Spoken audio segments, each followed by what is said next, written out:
Welcome to Jean Lindsay's Home and Garden, a magical place that shows she clearly has a green thumb. It's filled with lovely plants and fairy gardens. I'm Jean Lindsay, and I've been a master gardener since 2005. I've done lots of things with master gardeners because there are lots of good opportunities to be involved, and if you haven't tried some of them, you want to do that, and you probably want to try some things that you haven't tried. It's kind of difficult right now, but this too shall pass, and then there will be opportunities to get together and lots of things to do with master gardeners.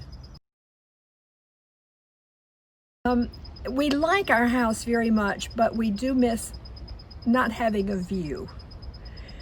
Well, our view is roofs and gray fence. Gray roofs are roofs, I guess it's roofs, and gray fence. And our bedroom windows look out on this. So that was not very good.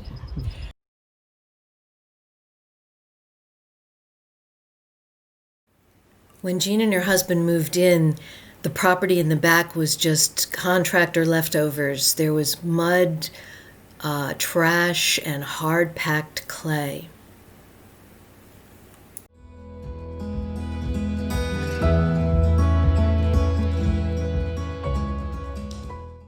And I wanted to get something down out here right away. So I thought, well, I had done a sort of lasagna gardening before. Not really lasagna gardening because I'm too lazy to do that. But I had put down newspapers and lots of amendments, whatever I could find, manure and topsoil and compost and just lots of things. And then we put some stepping stones down on top of that. Well, that was our view for the first winter. And long about March, I couldn't do that until October. And long about March, I couldn't stand it anymore. Well, the amendments had not been down there long enough to have really worked their magic. And I had lots of things in pots that I wanted to put in because I couldn't stand the way it looked anymore. So I dug down through the amendments and I got to the clay. And it was really hard. So all I could do was dig out a little depression, not a hole, just a little scoop. And I put a plant in each little depression, and then I got more amendments. And I built up and I covered up the root area of the plants with the amendments. And that's how I did it. I mean, that's how I planted the garden. Now, would you like to come inside and see what happened after that? Absolutely. I put down the well, I didn't put down the stepping stones. I had the stepping stones put down in that configuration so that I didn't have to step. I could reach almost everywhere except in the corners, and I very rarely have to go into the corners. Had to be here because I really had to have a place to work. And this was the most out of the way corner I could find, but there is no out of the way place in this little garden because it's so little. Come on in and I will show you my successes and my failures. This is a funny thing. I bought this on a master gardener trip to Watkinsville, Georgia, to Specialty Ornamentals, and it was a sprig. About like so. And I had read that, I wanted it for a fairy garden because I had read that Japanese maples were very good for bonsai. Well, bless its heart. I mutilated it over the years just terribly. It doesn't look so mutilated. The mutilation's pretty much covered up now, but I completely mutilated it trying to make it stay small, and it would not. But it was living in a pot when we came, and I put it in the ground and it went phew. But now it sort of blocks the view of the work area from what's back here.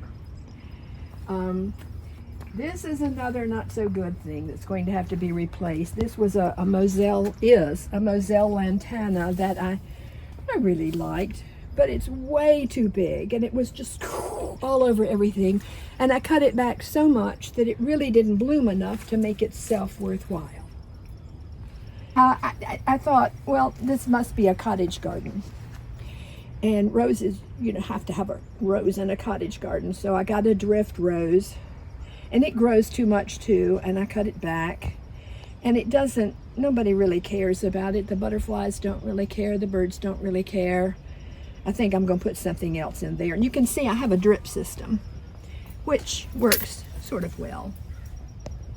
This is a Bobo hydrangea, which was supposed to be 3 feet tall. I'm pretty sure that's taller than 3 feet. And it too was, came out, so I had to cut it back. And knowing that it's going to be so big, next year I think I will cut it back earlier, and maybe it will grow more, more satisfactory, not more more aesthetically. I bought a lot of thymes early on to see which thymes would do best. I was trying to cover the ground before Mother Nature could do it. So this one is all right now. This is a mother of thyme. It took it a long time to grow. Out here in the middle, I just have a mishmash of things because I just kind of like mishmashes. Dianthus, and you can see lots of little tufts of it if you look through this center. When there is enough of it, it blooms all year long. Nice. It blooms with a big burst in the spring, but I have seen this bloom in the snow. And of course, there's one bloom down here. Of course, it didn't bloom for you. Sorry. Over on the far side, there is a pink chintz that's blooming. If anybody wants a thyme as a ground cover, I recommend that one, because that one I've had to pull back off the stepping stones. I mean, it's just gone crazy, and there were 2 little bitty pots of it. What's the name again? Pink chintz thyme. Pink chintz thyme. Okay. Mostly what I have out here is white mazes, which blooms white, surprise, in the spring. Because it doesn't matter if I step on it. It doesn't care at all. Okay. I had it in a fairy garden because it made a nice little shrub. It's a scutellaria. Scutellaria. And it just goes all over. It's cute. It is cute. It doesn't get any bigger than that. And it blooms, these are little seeds left, but it blooms purple. And it just sits there. These things are pink daylilies. Not daylilies, they are pink rain lilies. I had daylilies out here to begin with, and they didn't interfere with the movement around the stepping stones, but they were so big they just made it feel crowded. Gotcha. And so they had to go elsewhere. This is a funny thing. It has susical looking flowers. It's a Lediburia, and it's bulbs. And there's a big clump of it over there. And it has a tendency to move about. Oh, let me tell you about this. This has been a surprise. That's what's left from a Lycoris radiata. And I brought a lot of bulbs, and I put them in all around. And then I sort of forgot where I had put them. And nothing bloomed out here last year. But I had lots of blooms over there next to the fence. And I think you can probably see now. See those little strappy things? Spiky things? Yes. Those are left from, that's what the Lycoris does after it blooms. It sends up its foliage, and then the foliage stays there until, it'll be there all winter. And in the spring it dies back, and you forget that they're there. And then just recently they have come up. I think I cut the last ones down yesterday. But those over there did not bloom. Interesting. And these I had forgotten I put out here. So I don't know if maybe next year they will all bloom, or if some years some bloom and some years don't. I just don't know that. Bring this. This must have come as a seed. It's hardy ageratum. And ordinarily it's way tall. But it's very cooperative, because once I realized it was sitting here in the spring, I just whacked it off. And all I had to do was just one whack. And there it is And when now. did it bloom, or does it bloom all year? No, or all it blooms summer? now. Oh, just it's a blooms fall now. bloomer. Okay. Right. And it's a pretty color, and it's sort of a welcome. At this size, it's sort of a welcome little flower there. Mm-hmm. Okay, this is a favorite bush right here. This is called Sarissa, and it's going to be covered with these little bitty white flowers. No, that's one that's fallen off. Here's one that's still attached. And it doesn't get any bigger than that. It's sort of a wild and woolly grower, but it's a nice size. And let's see, down here was a pretty area not long ago, and last year was very pretty, but Delta smushed down the chrysanthemums. These are Ryan's pink chrysanthemums. And last year they were standing up with the coreopsis, and they were helping to hold up the Georgia asters. The Georgia asters are fairly annoying, but I feel compelled to take care of them because they're right at the edge of the endangered list. And sometimes they're on it and then they get off and then they go back. But I've tried to cut these back. Well, I have cut these back. I've tried to cut them back and fatten them up. And I haven't been able to do it. And I've cut them back until I'm afraid if I cut them back anymore, they won't have time to bloom. My bottles have faded. And so I need to get, I think maybe, I don't know, I would like to have a native vine to grow on the bottle tree. That would be fun. Passion flower grows 25 feet and it could fall over. I just don't know. I just don't know. And I don't want it to run wild. Have more mazes here. Oh, this is my grass. Because we don't have a lawnmower anymore. Yeah. The HOA takes care of all of the lawn things, and I wanted something for my little table. So this is my grass. Pink preference salvia, the remains of some Phlox paniculata.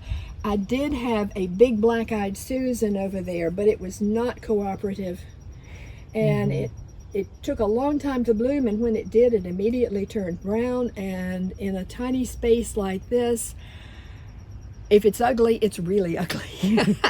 So I've replaced that with a pink muhly grass, and maybe next year the pink muhly grass will be pretty. Or, well, you know, it's a conundrum. Either optimistic people tend to be gardeners, or gardening makes people optimistic, because we're always living in the next year. You know, this year the Delta smushed the chrysanthemums, but wait till next year. Oh, and I'm growing shade. These are, what are these? These are quick fire hydrangeas, and they will grow 8 feet tall. And I will keep them limbed up so that I have the stuff at the top, the flowers, the leaves, The crown. everything at the top. Yeah. And hopefully they will provide me some shade. I was mostly I've always been mostly a shade gardener, but not anymore. You get afternoon sun? That's west. That's west. That's west. So the yeah. afternoon sun just beams in Yeah, here. I bet. This is my olive tree, and this is my olive. And there's another one I saw. Oh, here, look. I don't know what to do with them. There's another one. Look, this one's red. Awesome. Can you see it? I can. I hope my camera can.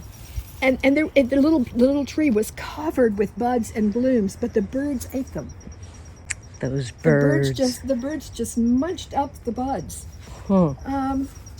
Over in the I have some more rain lilies in the back. Those are really pretty little rain lilies. Of course, they aren't going to bloom for you now. Those are called lily pies, and they are pink and white. And this is white wood aster right here, which is looking pretty reddy now. Oh, this is this is a dianthus bloom. This is the one that blooms all year long when you have enough of it. And it starts out white, and then it's pink, and then it's deep rose, and then it's brown.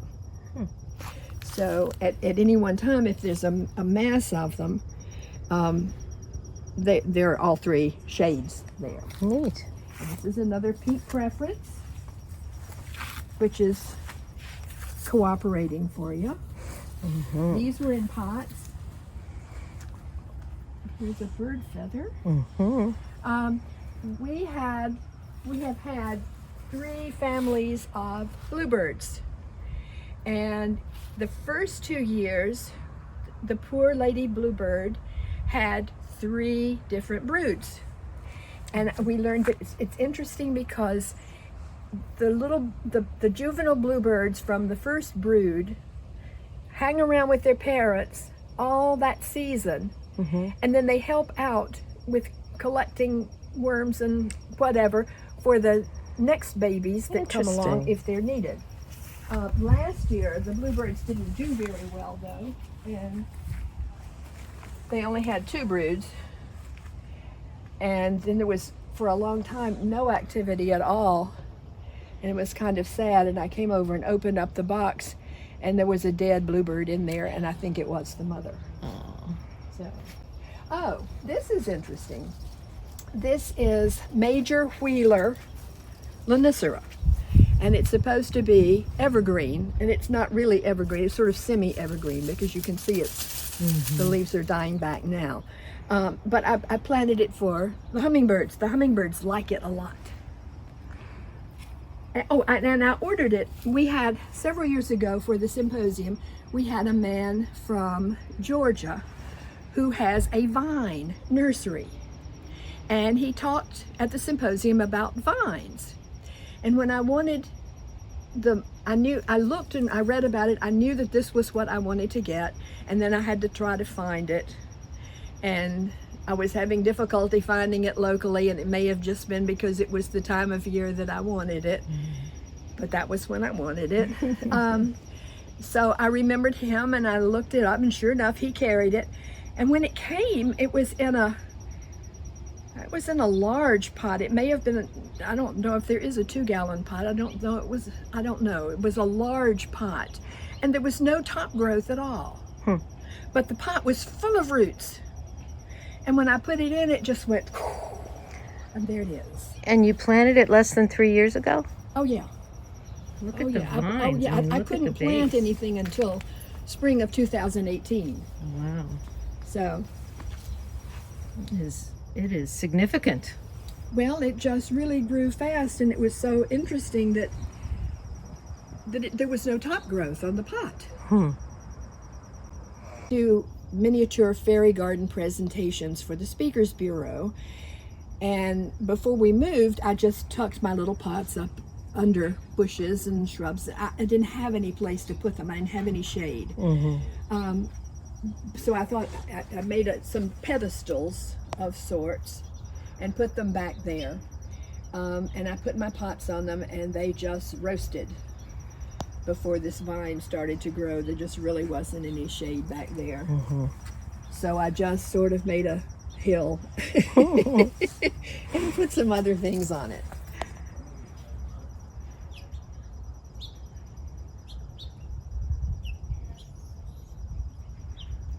That's what I call that lazy man's bonsai. And they are planted in little, look. They're planted in little clay pots. And that one obviously is in a bigger pot than this. Here's a little tree that's planted in.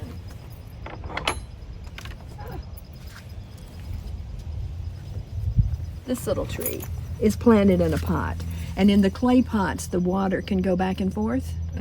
So you just leave them in the pot. They will be happy in those pots for 2 years, and then after 2 years you pull it up, and it doesn't leave a mess because the roots have been in a pot. And then you have to clean off the roots that are not looking so good, and stick it back in, and because if it can't expand its roots, it can't grow big.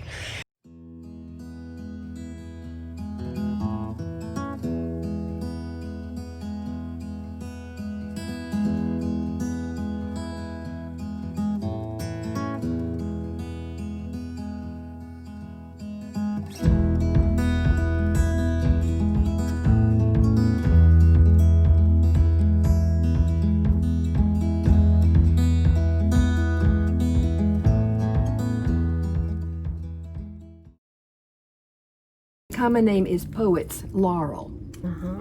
And most people may know, but I didn't know, that this is supposed to be the laurel that laurel wreaths were made from for Olympics winners. And, you know, this is supposed to be what Caesar wore around his head. Okay.